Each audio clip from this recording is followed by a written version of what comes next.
اس اقتدار کے کھیل میں ہم دیکھ رہے ہیں سلمان صاحب کہ ہمارے وزیر اعظم صاحب بار بار ایک بات کر رہے ہیں اور وہ بات کر رہے ہیں مذاکرات کی، مل بیٹھنے کی۔ آج بھی انہوں نے خطاب کیا اور کہا ہے جو درپیش چیلنجز ہیں ان سے نمٹنے کے لیے ہم سب کو مل کر بیٹھنا ہوگا۔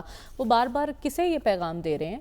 کیا مقصد ہے اس پیغام کا؟ اور واقعتاً وہ چاہتے ہیں کہ مل بیٹھے سب اور پھر معاملات کو حل کیا جائے؟ دیکھیں مریم، اس پہ لاسٹ ویک بھی جب انہوں نے قومی مفاہمت کی بات کی تھی تو میرا خیال ہے کہ جو قائد ایوان ہیں اسے یہی کہنا چاہیے، اس لیے کہ اس سے پہلے جو قائد ایوان تھے نا وہ ہم سب بیٹھ کے کہتے تھے 3.5 سال انہوں نے اپوزیشن کے ساتھ بیٹھنے سے انکار کیا، اور نہ صرف سیاسی معاملات پہ بیٹھنے سے انکار کیا بلکہ اگر آپ کو یاد ہوگا کہ وہ جو بالا کوٹ والا ایشو بنا تھا جس میں وہ انڈیا کے نے وہاں پر مقبوضہ کشمیر کے اندر ایک واقعہ ہوا تھا، اس کے تناظر میں جب وہ جارحانہ عزائم رکھتا تھا تو آرمی چیف صاحب تو آ کے بیٹھ گئے تھے اپوزیشن کے ساتھ اور وہ بالکل قریب موجود تھے، لیکن انہوں نے ساتھ بیٹھنے سے انکار کیا۔ لیکن آج کی امپورٹنٹ بات یہ ہے کہ آج آئی ایم ایف کا پھر ایک دفعہ جواب آیا ہے ان کے اس مکتوب پہ، اور انہوں نے کہا کہ ہم اس طرح کے معاملات میں نہیں پڑھتے، یہ ملکوں کا انٹرنل معاملات ہوتے ہیں، یہاں پر بھی سب کی یہی رائے تھی۔ لیکن دیکھنا یہ، میں نے ان کے ایک ذمہ دار شخص سے پوچھا کہ سب کی رائے یہ تھی کہ آئی ایم ایف سے آپ کا رجوع کرنے کا فیصلہ غلط ہے، تو اس سے تو آپ کو کیا حاصل ہوا؟ اس شخص نے مجھے کہا کہ اس سے حکومت کی جاگنسائی ہوئی۔ میں نے کہا نہیں، اس سے پاکستان کی جاگنسائی ہوئی ہے۔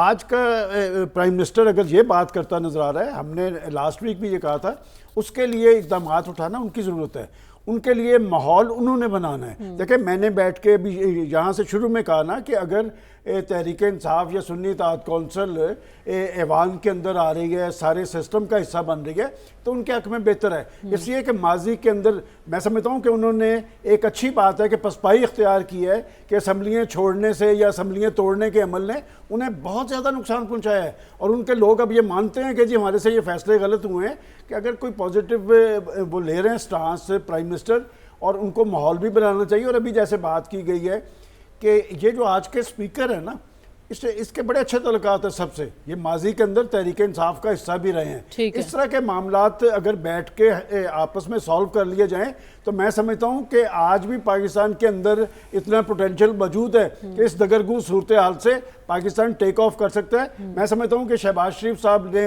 اپنے اتحادیوں کو ساتھ چلایا مشکل حالات میں، اور عمران خان صاحب کے حوالے سے ماضی کے اندر مجھے یاد ہے ان کی رائے کیا تھی، بلکہ میں آج اس کا اظہار کر دیتا ہوں۔ جب نمل یونیورسٹی بن رہی تھی تو مجھے خان صاحب نے کہا کہ جی یہ معاملات ہیں، اس وقت وہ چیف منسٹر پنجاب تھے، اور انہوں نے مجھے کہا کہ میں بالکل نمل یونیورسٹی میں ان کو سپورٹ کروں گا جو بھی ممکنہ حد تک۔ شہباز شریف صاحب اپوزیشن کو ساتھ ملانے کی اہلیت رکھتے ہیں، البتہ کیا وہ خان صاحب کو بھی یہ دعوت دے رہے ہیں کہ آئے مل کر بیٹھیں؟ لیکن بات وہ اپوزیشن کی کر رہے ہیں، جو ایوان کے اندر موجود ہے، اور ایوان کے اندر بھی موجود ہے کہ انہوں نے اجازت تو وہیں سے لینی۔ مسئلہ کہاں سے بگڑتا ہے کہ جب خود ہماری پولیٹیکل پارٹیز کے اندر مشاورت نہیں ہوتی، پولیٹیکل پارٹیز کے اندر جمہوریت نہیں ہوتی، پارٹیز اپنے فیصلے خود نہیں کرتی، اور پارٹیز اپنے آپ کو لیڈرشپ کے رحم و کرم پہ چھوڑ دیتی ہیں۔ میں سمجھتا ہوں کہ شہباز شریف صاحب نے ایک اچھا رجحان متعارف کروایا ہے کہ وہ بار بار کہہ رہے ہیں کہ جی میں ساتھ بیٹھنے کے لیے تیار ہوں، مفاہمت ہونی چاہیے، کم از کم معیشت پر تو ہو جانی چاہیے، سیاسی معاملات پر نہیں۔ معیشت اور مفاہمت میں سمجھتا ہوں کہ آج ناگزیر ہے، اور اپوزیشن کو بھی چاہیے کہ ملکی مفاد کے اندر وہ اپنی صلح کا ہاتھ بڑھائے۔ ٹھیک ہے، آپ کہہ رہے ہیں سیاسی معاملات میں تو آپ کو مشکل نظر آ رہا ہے، ڈاکٹر صاحب آپ کو لگتا ہے کہ ایٹ لیسٹ معیشت کو لے کر کوئی کنسنسس پیدا ہو سکتا ہے؟ دیکھیے معیشت کو سیاست سے آپ کس طرح علیحدہ کر سکتے ہیں؟ یہ ایک ویسے ہی خام خیال ہے کہ معیشت پہ اکٹھے ہو جائے۔ بھائی معیشت کا سیاست سے گہرا تعلق ہے۔ جس ملک میں سٹیبلٹی کا فقدان ہوگا، جس بھی ملک میں ہوگا، اور جہاں سیاست کے اندر ایک دوسرے سے لڑائیاں اوپر نیچے چلتی ہوں گی تو وہاں اقتصادیات ترقی نہیں کر سکتی۔ تو پھر یہ ڈیڈ لاک کیسے ختم ہونا ہے ڈاکٹر صاحب؟ ڈیڈ لاک ختم نہیں ہوگا فی الحال۔ دیکھیے بات یہ ہے کہ حکومت تو، یہ پرائم منسٹر نے کہا ہے، بہت اچھی بات ہے کہ ریکنسیلیشن ہونی چاہیے، اور پرائم منسٹر کہے گا، حکومت کہے گی، کیونکہ حکومت جو اس وقت بات کر رہی ہے کہ گفتگو ہونی چاہیے لیکن پولیٹیکل سٹیٹس کو قائم رکھنا ہے۔ پولیٹیکل سٹیٹس کو کا مطلب ہے یہ حکومت اپنی جگہ قائم ہے، اس سے آپ ریکنسائل کریں، اس کے ساتھ کام کریں، جو لوگ گرفتار ہیں گرفتار رہیں، جن پہ مقدمے چل رہے ہیں ان پہ مقدمے چلیں، جن کو پینٹی لگ رہی ہے پینٹی لگے، پولیس جس کو چاہے پک اٹھا کے لے جائے۔ دیکھیے اگر آپ چاہتے ہیں کہ پولیٹیکل ریکنسیلیشن ہو تو دنیا میں جہاں ڈسٹرسٹ زیادہ ہوتا ہے، جس طرح اس وقت پاکستان میں ہے، کسی جس کو مرضی بلیم کریں، لیکن ڈسٹرسٹ پاکستان پالیٹکس میں گورنمنٹ اور اپوزیشن میں ہے، وہاں حکومت کو کانفیڈنس بلڈنگ میجرز، ایسے اقدامات کرنے ضروری ہوں جس سے اعتماد کی فضا فروغ پائے۔ اچھا، اس وقت حکومت کوئی ایسا کام کرنے کو تیار نہیں جس سے اعتماد، مثلا بہت سے لوگ جیل میں ہیں، مقدمے نہیں چل رہے ہیں ان کے اوپر، 8-9 مہینے سے جیل میں ہیں۔ اب مجھے یہ بتائیں کیا جسٹیفیکیشن ہے آپ کے پاس؟ ٹھیک ہے، یہ ان لوگوں کو سب کو ریلیز کر دیں۔ تو یہ ہے کانفیڈنس بلڈنگ میجر کہ ہاں واقعی آپ سچویشن کو چینج کرنا چاہتے ہیں۔ اس وقت آپ یہ کہہ رہے ہیں کہ ہماری شرائط پر، ہمارے فریم ورک کے اندر، ہمارے ضروریات کے حوالے سے آئیے بیٹھ کے بات کریں، اس طرح بات نہیں ہوا کرتی۔ ٹھیک ہے، میں نے تو آج تک کبھی نہیں دیکھا، لہٰذا حکومت کو چاہیے کہ کانفیڈنس بلڈنگ میجرز اڈاپٹ کرے، ایسے اقدامات کرے جس سے اپوزیشن کو حکومت پہ اعتماد بڑھے۔ دیکھیے اپوزیشن میں 36 خرابیاں ہوتی ہیں، ہماری اب بھی ہیں، لیکن اپوزیشن اسمبلی کے اندر بھی بیٹھی ہے، اندر بھی اپوزیشن کر رہی ہے، باہر بھی اپوزیشن کر رہی ہے، یعنی سسٹم کو انہوں نے ریجیکٹ نہیں ٹھیک ہے، لیکن کیا آپ نے کہا ہے، حکومت کی شکایات ہیں۔ ذمہ داری ہے کہ ایسا ماحول پیدا کرے کہ اپوزیشن ان کے ساتھ ایک ٹیبل پر آ کر بیٹھے۔ رسول بخش رئیس صاحب، آپ کو لگتا ہے کہ وزیر اعظم صاحب تو بار بار پیشکش کر رہے ہیں، مذاکرات کی بات کر رہے ہیں، وہ واقعتاً سنجیدہ بھی ہیں مذاکرات کرنے کے لیے؟ میرا خیال ہے کہ ایک مذاکرات کی بات کرنا اور ہے، لیکن کیا ان مذاکرات کے بغیر پاکستان آگے نہیں بڑھ سکتا؟ یا معیشت میں جو ریفارمز ہمیں ضروری ہیں کیا وہ حکومت نہیں کر سکتی؟ میں پہلے بھی کہہ چکا ہوں کہ حکومت کے پاس مینڈیٹ ہے اور ان کا فرض بنتا ہے کہ پاکستان کی معیشت کو جو اس وقت اصلاحات ضروری ہیں وہ کریں۔ اگر اپوزیشن ان کے ساتھ نہیں ہے تو اس سے کیا فرق پڑتا ہے کہ باقی جو قوانین انہوں نے پاس کیے ہیں 16 ماہ کی حکومت میں، وہاں اپوزیشن کی کون سی بات سنی گئی تھی؟ یا ابھی جو وزارتیں بنا رہے ہیں، جن لوگوں کو شامل کر رہے ہیں، جو نہیں ہو رہے، اور جو قانون بنائیں گے، پالیسیاں بنائیں گے، وہاں اپوزیشن کی بات کوئی سنی جاتی ہے؟ پارلیمانی نظام ہمارا ایسا بن چکا ہے کہ جس میں اکثریت منمانی کرتی ہے۔ اگر آپ باقی معاملات میں منمانی کر رہے ہیں تو جو معیشت کے جو ناگزیر اصلاحات ہیں ان کو کرنے کے لیے آپ کیوں بہانہ تلاش کر رہے ہیں کہ جی ہمیں ایک چارٹر آف ڈیموکریسی ہے تو چارٹر آف اکانومی بھی ہونا چاہیے؟ بالکل کوئی ضرورت نہیں ہے۔ آپ کے پاس اتحادی حکومت ہے، اس وقت آپ جو پرائیویٹائز کرنا ہے پرائیویٹائز کریں، جو آپ نے پبلک انٹیٹیز آپ کا پیسہ کھا رہی ہیں ان کو کس طرح سے آف لوڈ کرنا ہے۔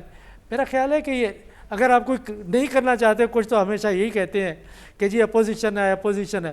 جہاں تک اپوزیشن کا تعلق ہے، میرے خیال میں کہ سیاست اس وقت جس طرح کا ایک سیاست میں تناؤ بن چکا ہے یا سیاسی ماحول بن چکا ہے، میرا نہیں خیال ہے کہ آپ جو آزاد امیدوار ہیں، آپ سنی اتحاد ہے، تحریک انصاف ہے، جو کچھ بھی ہے، اس سے آپ توقع رکھتے ہیں کہ وہ آپ کے ساتھ مل کے آپ کے ساتھ بیٹھیں گے اور کہیں گے کہ ٹھیک ہے انتخابات بہت اچھے ہو گئے، مبارک ہو، آپ جو کچھ کرنا چاہتے ہیں کریں۔ وہ کشیدگی رہے گی، لیکن اس وقت جو ایک ٹیسٹ ہے، چیلنج ہے شہباز شریف صاحب کے لیے کہ اس کشیدگی کے ہوتے ہوئے بھی وہ اکنامک ریفارمز کریں، اپنی پرفارمنس کو بہتر کریں۔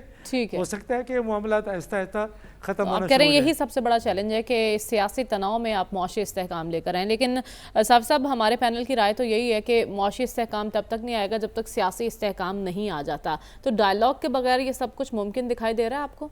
جی، ڈائیلاگ کی تو آفر کی جا رہی ہے ایک جانب سے، دوسری جانب سے کیا رد عمل ہے وہ آپ فلور آف دا ہاؤس، اسمبلیوں کے اندر اور اسمبلیوں کے باہر آپ دیکھ رہی ہے، اور اس کا آپ اندازہ لگا سکتی ہے کہ کس طریقے سے وہاں پہ ٹالرنس یا انٹالرنس دکھائی جا رہی ہے۔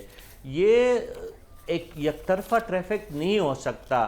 اگر آپ ایک آئیڈیل نظام چاہتے ہیں وہ تو ایک الگ بات ہے، ہم مانتے ہیں کہ الیکشن میں بدعنوانی ہوئی ہے، الیکشن میں جو ہے بے ضابطگی ہوئی ہے، وہاں پہ بے قاعدگیاں ہوئی ہے، لیکن موو فارورڈ آپ کے پاس کیا ہے؟ آپ کے پاس آگے بڑھنے کا اور دوسرا رستہ کیا ہے؟ ڈائیلاگ کے علاوہ تو آپ کے پاس کچھ نہیں ہے۔